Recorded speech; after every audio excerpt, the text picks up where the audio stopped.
All right, so what did we say yesterday? The Rebbe is speaking to all the Shluchim. This is 1992. 19 Tavshin Nun Beis. Or right at the end of 1991. You have to look at a calendar. And all the Shluchim are all gathered, and the Rebbe is speaking to them. In a few months after that, the Rebbe is going to have a stroke, and he won't be able to speak anymore.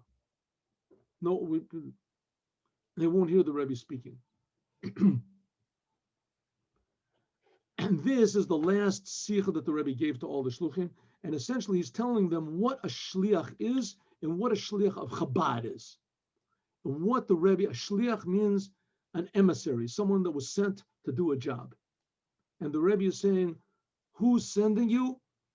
I am sending you. More essentially, the previous Rebbe, because the Rebbe always used to say that he's just, himself is just a shliach of the previous Rebbe. And I am sending you to do what? To bring Mashiach. That's our only job. Our only job is l'kabel pnei Mashiach. That is it. There is no other job. Everything else that you do is a means. Learning Torah, doing commandments, those are necessary means. Yeah, of course. Learning Torah, doing commandments, making people religious. Right? All these things are means. Increasing Chabad houses all over the world, increasing membership in the Chabad houses, having a good standing in the eyes of the government, having money, having funds. All of that is just a means. And the means have to be holy. But the goal is only one. And that says the Rebbe, is also the gate to all the success. And namely what? Mashiach. Bringing Mashiach, talking about Mashiach. Says the Rebbe, in fact, even more. The Mashiach himself is called a shliach. The Mashiach himself is just an emissary. As is known from what Moses said, when God told him by the burning bush to take the Jews out of Egypt, God said, send whoever you want to send. And one explanation is that Moshe was saying to God, why send me to take the Jews out of Egypt? And then afterwards, you're going to have to send Mashiach to finish the exile and take them into Israel. Send right now, Mashiach. Send right now, Mashiach.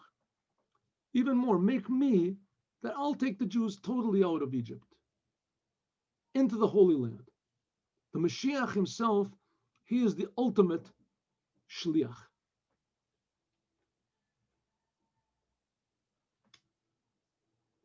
Says the Rebbe, I'm just doing repetition what we learned yesterday. How could Moses ask a thing like this from God? God was saying, go take the Jews out of Egypt. Implying, afterwards I'll take care of Mashiach. Don't worry about it, Moshe. Moshe says, no. I don't want to take the Jews just out of Egypt.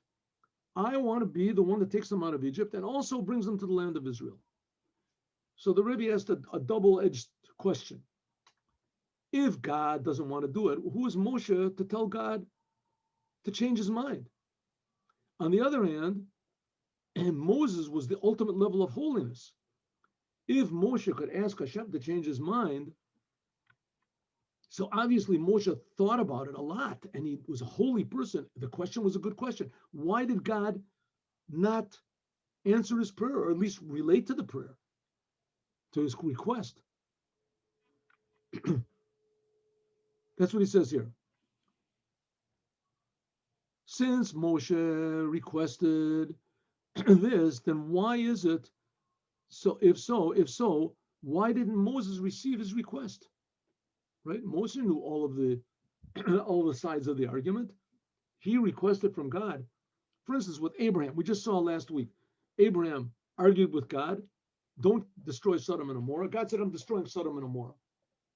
Abraham said, listen, God, maybe there's 50 people, tzaddikim, maybe there's 45, maybe there's this. And God said, okay, all right, good. I'll accept that. And finally, he listened to Abraham, but he said, I'm sorry, none of these conditions are here. There aren't even 10 tzaddikim in one city. Same thing with Moses. Here Moses was asking a very good thing. God should have said to Moshe, You got a point there, Moshe. Let me think about it. No, says the Rebbe. I'll tell you why. Because this was actually the request of Moshe, and it's brought in the Torah. The Torah is true, and the Torah is eternal. That in fact, Moshe did get his request. That shliach that God sent to take the Jews out of Egypt, Moshe, he himself is the one that will take the Jews out of this exile. Like it says in the Midrash, Moshe is the Goel Rishon, Moshe is the first redeemer, took us out of Egypt, and he is the last redeemer. He will be the one that will take the Jews out of the present exile. This is exactly what Moshe wanted. Moshe, when he said, God, send whoever you want to send, when he said those words, even though that he knew that Hashem was aware of the fact that in the future he's going to send somebody else. He's going to send the Moshiach, like the Rebbe says, the Moshiach is going to come from, here we'll see it next paragraph. Nevertheless, he wanted that there should be a connection from the first redemption from Egypt with the last redemption, that Hashem will take us out. That also the first redemption will be somehow or other attached to Mashiach. And also the last redemption that we're going to go out of this exile will be attached to Moshe, Goel Rishon. So that's what Moshe wanted. He didn't want it to be two separate occurrences, that he take the Jews out of Egypt. That's step number one. And step number two will be that God will take all the Jews out of the exile and bring them to the land of Israel. In other words, even though that Moshe and Mashiach are two different people, Moshe comes from the tribe of Levi, and Mashiach will have to come from the tribe of Judah, Yehuda. Nevertheless, and they are two separate things, but nevertheless they will be attached and united one with the other. Okay, what's this got to do with one thing, the other one? Let's see. So we see Moshe is going to be a shliach, Shalachna bi'at tishlach, and Mashiach is going to be a shliach. It says the Rebbe to all the Hasidic Chabad, you are shluchim, and your job is to make all this happen. You're shluchim of Moshe, you're shluchim of the Mashiach, and your job is to join the two together.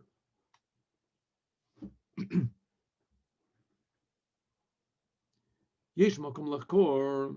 If any of you have questions, feel free to ask questions. Yesh makom lachkor. There is a place where we can ask. Begeder ubedin is. If we want to talk about shlichus, let's talk about our Torah portion. Our Torah portion really sort of gets us introduced to this idea of being a shliach, an emissary. It says Eliezer. Eliezer, Bekibun, Divrei, Avram. It says that Eliezer was the servant of Abraham. He is like, according to one opinion, he is one person that went into heaven without dying. Him and the Yeshua ben Levi, Eliezer. He was the perfect shliach, Eliezer. Eliezer was the perfect shliach. I just read it in the Zohar. It says, "Im ka'avadim, im kabanim." If we will be like servants, or we will be like sons. So Avram had the ideal servant, and he had the ideal son. The ideal servant was Eliezer, that did exactly what Abraham said, and the ideal son was Yitzchak. No father ever had a son like Yitzchak. He was willing to let his father kill him to do what he understood was what God wanted. So Eliezer, even though he wasn't a Jew, Bekiyum divrei Avraham alav. It says, "V'lakachta isha livni liYitzchak." You should take a woman, a wife, for my son, for Yitzchak. What's this Torah portion talking about? That that Abraham wanted a bride for his son Yitzchak, and in order to do that, he didn't go himself. He didn't go himself to do it. True, he was an old person, but nevertheless, he had just recently taken his son up 3 days' journey to sacrifice him, so he wasn't that old. Nevertheless, he sent Eliezer. He sent a shliach to do the work, to find a wife for Yitzchak, his son. Okay, what exactly was his, what do you want to call it? How do we define this shlichus of Eliezer? What exactly were his powers as a shliach? Yesh hefresh b'kama ufanim. There's a big difference in how we define exactly what the connection of Eliezer was to Abraham. In other words, what is this shlichus? What does it imply? Maybe we can say Eliezer is a shliach, the kedushin. That Eliezer, he was a shliach, an emissary for one thing, to find a wife for Yitzchak. Like it says in the Tosfos, sheshlucho shel adam kamoto, that Abraham didn't go on his own to find this bride. He sent Eliezer because a shliach of a person is like the person himself. This is before the giving of the Torah, so it could also be a non-Jew. But also, gam begeder shliach atzmo, there's many levels. Maisa shliach, sometimes it says that what the shliach does is like the deed of one who sent him. For instance, a person that wants to marry a woman, so he can send the shliach to marry her. He gives her money or whatever, and he says, you are married to, as soon as she accepts the money or the marriage bill or whatever, then she is automatically married to this person, even though she never saw him. She's married to him, because a shliach is like the person himself. Even more, gam koach ha'asiyah shel shliach hu kamoto to mashliach. That what? It's not like what the person who sent him is, but even more, any deed that the shliach does is like the mashaliach. Something like this, you have like a soldier. You have soldiers, they're in uniform and they steal something or they do something. So this like puts a stain on the whole army. In other words, one soldier does something, it's like the whole entire army of it. That's a different type of shliach, even deeper. Even more, kol kulo shel shliach is kamoshli. We say not just this one deed that he does, or not even all the deeds that he does, but his whole being is like until he's kamoto, like a mishalech mamish. Right? No matter what he does, no matter what he says, this is the mishalech himself.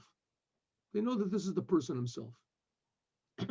The president of the United States goes to someone, he says something, so it's like all the people in the United States say it. He is a representative of everyone. This is the right. This is the opinion. They have these big summit meetings. Now everything is confused in the world, but they had the big summit meetings, right? Roosevelt met with Churchill, met with whatever Roosevelt said, that's what America wants. Whatever Churchill said, that's what. In other words, he is an emissary of the people, and he is the people are him, same thing. Or maybe we can say no, that Eliezer, he was just a shadchan. Eliezer wasn't really like identified or unified with Abraham. He was a worker. He had a job. His job was to be a shadchan. He was sent he's an individual person, a separate person, but he has a job. He was sent as a servant to find a bride for Yitzchak. And not like a shliach to marry her. Or maybe we can say a shadchan l'kadsha, to engage her. Even though that a shadchan is shagam l'shadchan, he's got the power that he can. In other words, maybe Abraham said, okay, if you find her, then you can give her this and she'll be married to my son. But nevertheless, it's not really a shliach. He's just given power of proxy. Shehu kamoto, it's not like a shliach that he is identified with the one who sends him. Masha Ein Kein Ben Negel Shadchan, but a person who's a Shadchan, he's just a connector. Ein Omrim, we don't say that the Shadchan of a person, that a messenger, not an emissary, a messenger of a person is like him. Exactly the opposite. A Shadchan means that he's not like him. You have a person, a matchmaker. A matchmaker is a person that he makes matches, true, he unifies two people, but he himself is not identified with either one of them. He is a separate person. He's a third party. She'oset tova, that he's doing a favor for the other two parties. Like we could see how it is in the world. Yes, voralom, or we can say that Eliezer was not exactly a shliach of Adam that was like him, but Eliezer was more like a shadchan. Eliezer was more like a third party.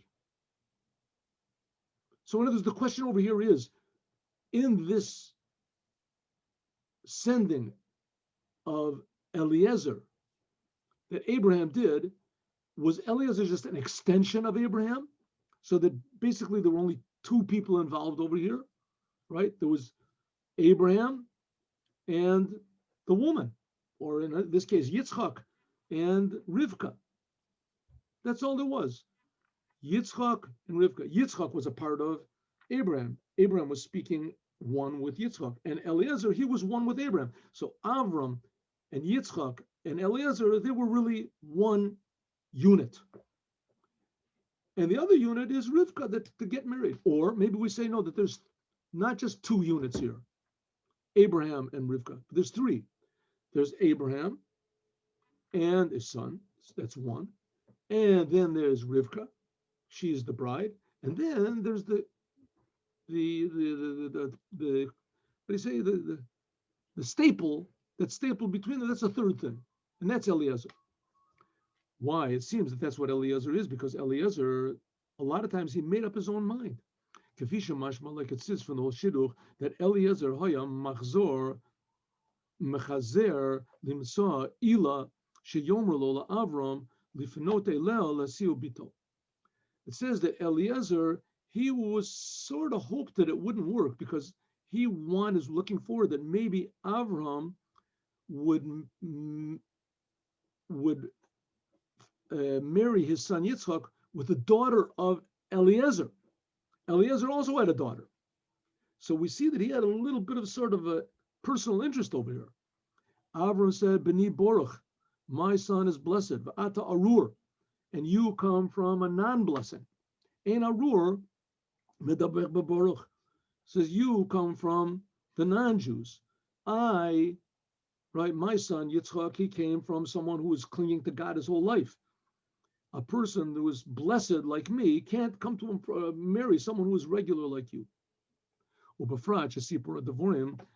This is a long story, how that Eliezer himself had to work in order to find the shidduch that was fitting for Yitzchak. In other words, Eliezer, he made a lot of decisions and did a lot of things that Abraham didn't tell him to do in order to find the shidduch.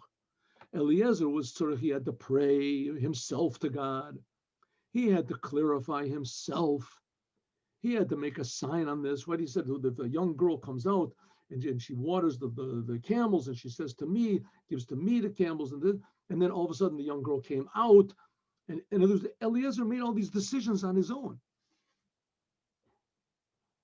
And he even made miracles on his own.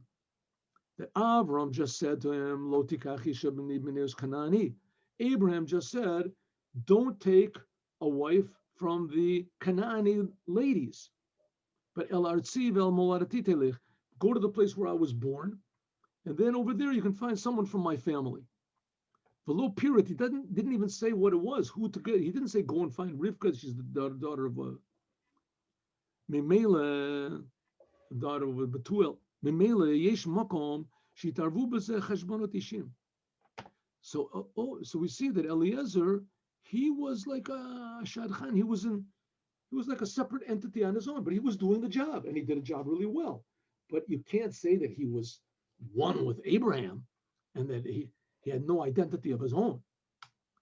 Says the Rebbe, not exactly. On the other side, we see something really weird. Eliezer hayazaken beso. It says that Eliezer, he was the elder of Abraham's house. Hamoshel b'kol asher lo, and he ruled over everything that Abraham had. Hamoshel b'torat rabo. He even ruled over all the Torah that Abraham learned. He learned everything. He was the best pupil. Dole umashke mitoras rabo lachirin. That he taught other people the teachings of Abraham. In other words, Eved Avram, he was a servant of Abraham, not in the sense that he was a paid worker or that he was a separate entity. It says Eved Melech Melech. Abraham to him was like a king. He was totally given over to Abraham. He would have given his life for Abraham. Also, when he was doing what Abraham wanted, Eliezer didn't do really anything on his own. Eliezer did everything exactly like Avram wanted, and even more. Avram gave him an oath. Abraham said, "Put your hand under my thigh." That's where the place of the bris milah was. It was the only commandment that was the world. When you make an oath, you're supposed to make it on a sefer Torah or a mitzvah.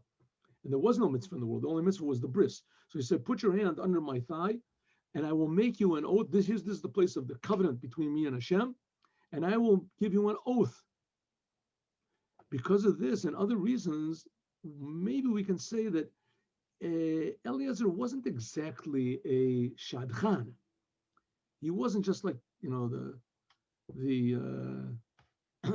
what do they call it? The people who sell houses. I can't remember the word. They have these places where you go and you can rent a house, you can buy a house. He's a person, a middleman. The word slipped my mind. Shehu shliach. So he wasn't just a middleman that put people together. You got the word here. An agent. Very good. He wasn't just an agent, right? That he was just sitting there and waiting, and happened to be Abraham came along and he told him what to do. No. On the other hand, we saw a lot of indications that he was an agent. He made up his own mind. He made up his own prayers. He had his own little desires. He thought maybe Avram will marry his son with my daughter. But nevertheless, here we see that he did not do anything outside of Abraham's will. He was a shliach shalaram kamoto. He was a shliach to marry off Rivka and not a separate person. Yesh Lomar. So if so, what do we see? We see that Eliezer had like these sort of two opposites. On one hand, he was really separate and he made up his own mind and he did a lot of things on his own. But on the other hand, he was totally devoted to Abraham. Yesh Lomar, we can say that Eliezer was a shliach can also be understood. What it says, Vayikach eved asar gomalim migamlei adono vayelech, and he went. V'kol tov adonav biyado. And everything that Abraham owned, he gave to Eliezer. Like the Meforshim explained that Eliezer hichzik b'reshuto, that Eliezer had in his possession, kol tuv adonav, all of Abraham's possessions. Vayochel lasot b'zeh karatzonu, and he could have technically done what he wanted, an open check. V'lo nizkach l'netin reshut. He had a document that Abraham signed, and he said, everything that I own, everything that I have, all of my possessions, all of my monies, all of my properties, everything is now belongs to Eliezer. Kavishna Amar, like it says before, that Eliezer had everything. Even when it said before that Shtar Matana Katav Yitzchak, that he gave a bill, a document of a gift to Yitzchak, that everything he had, in order that people would come to marry him. Avram, it says that he gave this to Eliezer in a way that he had the power, if he wanted to, he could tear it up, do whatever he wanted to. So it comes out that everything that Avram had, he put in the possession of Eliezer. If so, how could Abraham give everything he had to a person that if he had even a smallest doubt, maybe he wouldn't do this properly? So it must be that Eliezer was Masr Lagamri Avram. Avram had absolutely no doubt about Eliezer. I mean, even more, if he had even the smallest doubt, so he would have given a quarter of what he had. He would have given on condition. He could give in a document that says, anyone who marries my son, I will give him everything. What does he have to give everything he has to Eliezer for? It must be that Avram looked at Eliezer as himself. There was no doubt in Avram's mind, and Avram was a very experienced person, and he was a very intelligent person. He knew honesty when he saw it. And therefore, when he sent Eliezer to do the shidduch with Yitzchak, he was not like a shadchan. He wasn't just like an agent, but he was a shliach. Shekol metziuto, that everything, his whole being, was only that of Abraham. And therefore, Avram was able to give in his possession everything he had, and he had no doubt whatsoever. So if so, here we see a very interesting thing. We have a lot of indications that Eliezer was an agent. He made his own decisions, things that he didn't ask Abraham about, the means that he did whatever he did. He made up a sign that if a girl comes out, she does X, Y, and Z, then this is probably the girl. Where did he get these signs from? He made it up himself. That shows that he was an agent. He had a job to do, and he was doing his job, getting a bride for Yitzchak. On the other hand, though, we see that he was definitely not just an agent. It was something much deeper, that he was totally unified with Abraham, and he did absolutely nothing outside of Abraham's will. So it was these two opposites. How could it possibly be? So the Rebbe is going to say, we're going to see, God willing, tomorrow, that this is exactly the job of a shliach, to make up his own mind and to do things and simultaneously to be attached to the Creator. But the way the Rebbe says it is very, very beautiful. And we'll do this, God willing, tomorrow. Now let's say Yom Yom. Hayom Yom.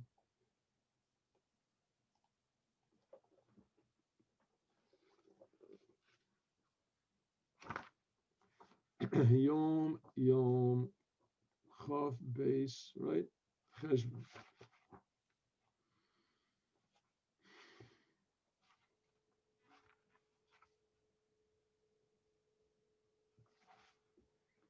Chav Beis Cheshvan. Okay, one of the Torahs of the Maggid of Mezrich that he heard from the Alter Rebbe when he was there the first time. I'm sorry, that one of the Torahs of the Maggid of Mezrich that the Alter Rebbe heard from the Maggid when he was there the first time. And it is, Anochi asiti oretz va'adam aleh barati. I created the earth and I put man on it. Anochi is God. Anochi means I, God's essence above any name. This is concealed and hidden even from the highest of the worlds.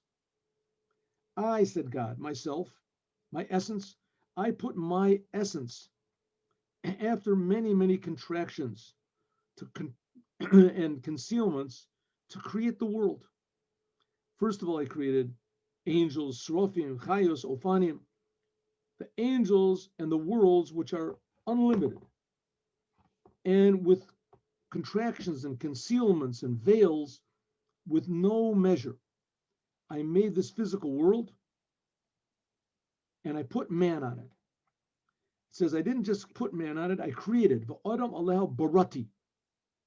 A person is the ultimate purpose why God created the world.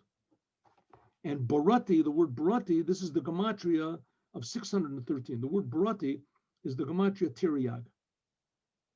This is the purpose of man. The purpose of creation is man, and the purpose of man is to do the commandments.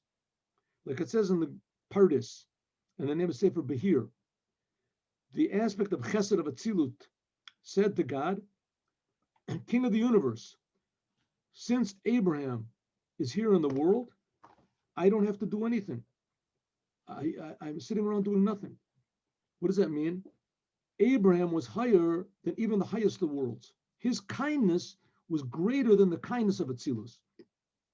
Avram stood and he was serving God in my place, because Avram was the soul in the body, and Avram took in guests, and Avram advertised godliness in the world. Chesed of Atzilus, kindness of Atzilus, that's part of the creation. And Abraham was doing kindness in a way that was relevant to the Creator himself. This is even higher than Chesed of Atzilus. That's why the aspect of Chesed said in front of God,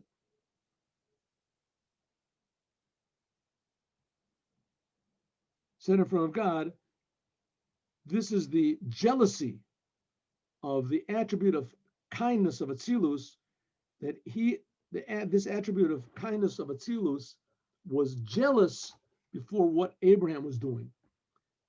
Chesed of Atzilut, this is part of nature, true spiritual nature, very high spiritual nature. And Abraham went above nature, and he changed the whole entire world, as we'll talk about more, God willing, tomorrow. 3:00, God willing, Chumash. See you.